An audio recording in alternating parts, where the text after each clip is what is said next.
తాజా అంశాన్ని చూస్తున్న 31 అంతస్తుల ఆదర్శ సొసైటీ భవనాన్ని కూల్చివేయాలని బాంబే హైకోర్టు ఆదేశాలు జారీ చేసింది. కార్గిల్ అమరవీరుల కుటుంబాలకు కేటాయించిన స్థలంలో అక్రమంగా ఈ నిర్మాణం చేపట్టారని న్యాయస్థానం పేర్కొంది.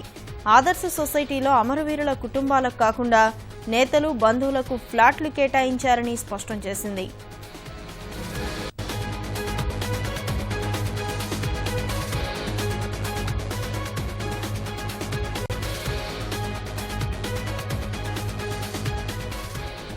ముప్పై ఒక్క అంతస్తుల ఆదర్శ సొసైటీ భవనాన్ని కూల్చివేయాలని బాంబే హైకోర్టు ఆదేశాలు జారీ చేసింది. కార్గిల్ అమరవీరుల కుటుంబాలకు కేటాయించిన స్థలంలో అక్రమంగా ఈ నిర్మాణం చేపట్టారని న్యాయస్థానం పేర్కొంది. ఆదర్శ సొసైటీలో అమరవీరుల కుటుంబాలకు కాకుండా నేతలు, బంధువులకు ఫ్లాట్లు కేటాయించారని స్పష్టం చేసింది.